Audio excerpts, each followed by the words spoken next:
ചോറ്റാനിക്കര ക്ഷേത്രത്തിൽ മകം തൊഴിൽ ഇന്നാണ്. രാവിലെ 5:30 ഓണക്കുറ്റിച്ചിറയിലെ ആറാട്ടിന് ശേഷം മകം എഴുന്നള്ളിപ്പ് നടന്നു. ഉച്ചയ്ക്ക് 2 മണി മുതൽ രാത്രി 9:30 വരെയാണ് നട തുറക്കുക. ചോറ്റാനിക്കര ക്ഷേത്രത്തിൽ നിന്ന് സ്മിത ഹരിദാസും സൂര്യശ്രീയും തത്സമയം ചേരുന്നുണ്ട്.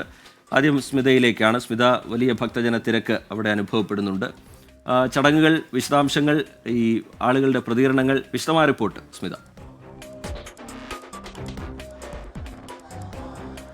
റിജിത്ത്, ഇവിടെ ഞങ്ങളിപ്പോൾ ഈ ചോറ്റാനിക്കര ക്ഷേത്ര നടയിൽ തന്നെയാണ് നിൽക്കുന്നത്. പടിഞ്ഞാറ് നട വഴിയാണ് സ്ത്രീകളെ കടത്തിവിടുക. വലിയ തിരക്കാണ് അവിടെ. ഇന്നലെ രാത്രി മുതൽ ഇങ്ങനെ വലിയ ക്യൂ രൂപപ്പെട്ടിരിക്കുന്നു. 2 മണിക്കാണ്, കൃത്യം 2 മണിക്കാണ് മകം തൊഴലെങ്കിൽ പോലും ഇന്ന് പ്രഭാതത്തിലും ദേവിയെ കണ്ട് തൊഴുവാൻ, ദർശനം നടത്താൻ ഒരുപാട് പേര്, അത് സ്ത്രീകൾ മാത്രമല്ല പുരുഷന്മാരും അങ്ങനെ കുടുംബങ്ങളും എല്ലാം തന്നെ എത്തിയിട്ടുണ്ട്. നമ്മൾ ക്ഷേത്ര നടയിൽ നിൽക്കുമ്പോൾ ഒരുപാട് ഭക്തർ ഇങ്ങനെ ക്യൂ നിന്ന് ദേവിയെ ദർശിക്കാനായി വന്നു പോകുന്നവരുണ്ട്. അതോടൊപ്പം തന്നെ ഈ ഭയങ്കര ചൂടാണ്. ചൂട് നിറയെ വെള്ളം കുടിക്കാനും അതിനുള്ള സൗകര്യങ്ങളൊക്കെ ഇവിടെ ഏർപ്പെടുത്തിയിട്ടുണ്ട്. ക്ഷേത്രം മനോഹരമായി അലങ്കരിച്ചിരിക്കുന്ന മനോഹരമായ ദൃശ്യം, പൂക്കൾ കൊണ്ട് അലങ്കരിച്ചിരിക്കുന്നു. വലിയൊരു ക്യൂ കാണാം അല്ലെ വിഷ്ണു? അവിടെ ആ സൈഡിലേക്ക് നോക്കിക്കഴിഞ്ഞാൽ വലിയൊരു ക്യൂ തന്നെയുണ്ട്. ഒരുപാട് പേര് നമ്മളോട് വിശേഷങ്ങളൊക്കെ പറഞ്ഞ് ഇന്നത്തെ ദിവസത്തിന്റെ ഒരു പ്രത്യേകത അത് തന്നെയാണ്. 3 നേരവും ദേവി പല രൂപത്തിൽ, അത് രാവിലെ ശാന്തസ്വരൂപിണിയായ സരസ്വതി ദേവിയാണെങ്കിൽ ഉച്ചയ്ക്ക് ഐശ്വര്യദായിനിയായ മഹാലക്ഷ്മിയായും വൈകിട്ട് നീല നിറത്തിലുള്ള നീലപ്പട്ടണിഞ്ഞ് ദുർഗാദേവിയായും പ്രത്യക്ഷപ്പെടുന്നു. അപ്പൊ ഈ 3 രീതിയിലും ഇന്ന് ഉച്ചയ്ക്ക് സർവാഭരണ വിഭൂഷിതയായിട്ട് ദേവിയെ കണ്ട് ദർശിച്ചാൽ എല്ലാ തരത്തിലുള്ള അഭീഷ്ടങ്ങളും സാധിച്ചു കിട്ടും എന്നുള്ളത് കൊണ്ട് തന്നെ ഇന്നത്തെ ദിവസം ദേവിയെ കണ്ടു തൊഴുവാൻ ഒരുപാട് പേര് ഇവിടെ എത്തിയിട്ടുണ്ട്. സൂര്യശ്രീ ഇവിടെ കുറെ ചേച്ചിമാരോട് സംസാരിക്കുന്നുണ്ടായിരുന്നു. സൂര്യ, ആ ചേച്ചിമാരോട് സംസാരിക്കുന്നുണ്ടായിരുന്നു. അവരുടെ വിശേഷങ്ങളൊക്കെ പറഞ്ഞാലോ? അവരിലേക്ക് പോവാം.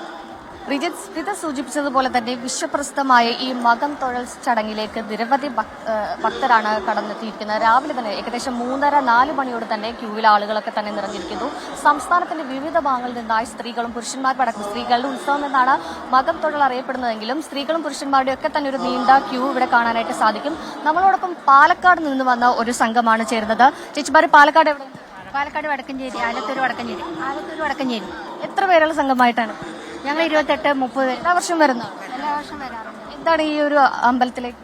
നല്ല പരിപാടിയാണ്, എല്ലാ വർഷം വരാറുണ്ട്. 2008 മുതൽ വരുന്നതാണ്. 2008 മുതൽ ഇതുവരെ ഞങ്ങൾ മുടക്കിയിട്ടേ ഇല്ല.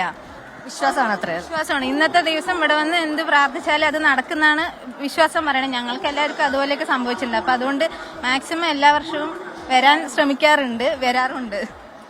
അത് തന്നെയാണ് റിജിത്ത്. അഭീഷ്ട കാര്യസിദ്ധിക്കായി നിരവധി പേരാണ് ഇത്തരത്തിൽ പല ഭാഗങ്ങളിൽ നിന്നും ചോറ്റാനിക്കര ദേവിയുടെ ഈ ഒരു സന്നിധിയിലേക്ക് എത്തുന്നത്. ഇന്ന് ദേവിയെ സർവാഭരണ വിഭൂഷിതയായി ദേവിയുടെ ഈ ഒരു ദർശനം ലഭിക്കുന്നതിന് വേണ്ടി, അവരുടെ സങ്കടങ്ങളും സന്തോഷങ്ങളും ഒക്കെ ചോറ്റാനിക്കര അമ്പയിൽ അർപ്പിക്കുന്നതിന് വേണ്ടി നിരവധി പേരാണ് നിലവിൽ ഈ ചോറ്റാനിക്കര നടയിലേക്ക് എത്തിക്കുന്നത്. നേരത്തെ സ്മിത സൂചിപ്പിച്ചതുപോലെ തന്നെ സുരക്ഷാ സജ്ജീകരണങ്ങളൊക്കെ തന്നെ ഇവിടെ സജ്ജമാണ്. ഉച്ചയ്ക്ക് 1 മണിക്കാണ് മകം തൊഴലിനായി നടയടയ്ക്കുന്നത്. കൃത്യം 2 മണിയോടുകൂടി മകം തൊഴലിനായി നട തുറക്കും. സൂര്യ, എനിക്കൊന്ന് നമുക്ക് വളരെ പെട്ടെന്ന് ഈ ക്ഷേത്രം ഭാരവാഹികൾ ചിലരുണ്ട്, അവരോട് കൂടി വളരെ പെട്ടെന്നൊന്ന് വിശേഷങ്ങൾ ചോദിക്കാം. ഇത്തവണ നല്ല ചൂടാണ്. ആരാ സംസാരിക്കാം? പെട്ടെന്ന് തീരുമാനിക്കുന്നില്ല. ലൈവാണ്. നമ്മൾ ഇത്തവണ ഭയങ്കര ചൂട് കൂടുതലാണ്. ആ ചൂടും ധാരാളം പേര് ഇത്തവണ എത്തുമെന്ന് പ്രതീക്ഷിക്കുന്നുണ്ട്. അതിനുള്ള ഒരുക്കങ്ങൾ എന്താണ്? അതിനുള്ള ഒരുക്കങ്ങൾ ഇവിടെ എല്ലാ രീതിയിലും പഴയതിലും നല്ല രീതിയിൽ ജനത്തിന്റെ കഴിഞ്ഞ കൊല്ലം 1 ലക്ഷത്തിൽ ചില്ലുവാൻ ആൾക്കാരെത്തിയിട്ടുണ്ട്. ഇത് ഇത്തവണ അതിൽ കൂടുതൽ ജനം വരും എന്നുള്ള പ്രതീക്ഷയിലാണ് ഇരിക്കുന്നത്. അതിനു വേണ്ട എല്ലാ കാര്യങ്ങളും ചെയ്തൊരുക്കി വെച്ചിട്ടുണ്ടെന്നുള്ളതാണ് പ്രതീക്ഷ. അപ്പൊ അങ്ങനെ തന്നെയാണ്. എല്ലാ ഒരുക്കങ്ങളും പൂർത്തിയായി കഴിഞ്ഞു. 2 മണിക്ക്, കൃത്യം 2 മണി മുതൽ 10 മണി വരെയാണ് ദേവിയെ കണ്ട് ദർശിക്കുക. പക്ഷേ ഈ 2 മണിക്ക് തന്നെ ദേവീ ദർശനത്തിന് മകം തൊഴലിനായിട്ട് ഒരുപാട് പേര് ഇവിടെ എത്തിയിട്ടുണ്ട്. ഒരു ചേച്ചിയുണ്ട്, എന്തായാലും വളരെ പെട്ടെന്ന് അവരിലേക്ക് പോകാം. ചേച്ചി, എവിടെന്നാ? നല്ല സുന്ദരിയായിട്ടുണ്ട് കേട്ടോ, നല്ല ഭംഗിയുണ്ട്. നമ്മൾ എറണാകുളത്തുനിന്ന്. എറണാകുളം. എല്ലാ വർഷവും വരാറുണ്ടോ? വരാറുണ്ട്. ഷീജ. ഐതിഹ്യങ്ങളൊക്കെ അറിയോ? ഞാൻ അമ്മയുടെ ഒരു ഭക്തിയാ. പിന്നെ അറിയാം. നല്ല ചൂടല്ലേ ചേച്ചി? അപ്പൊ അങ്ങനെ ഒരുപാട് പേര്, എറണാകുളത്തുള്ളവരെ കണ്ടു, പാലക്കാടുള്ളവരെ കണ്ടു, കാസർഗോഡ് മുതൽ തിരുവനന്തപുരം വരെയുള്ളവരെ കണ്ടു, വിദേശത്തു നിന്ന് മകം തൊഴലിനായി ഉത്സവത്തിനായി എത്തിയ ഒരുപാട് പേരെ കണ്ടു.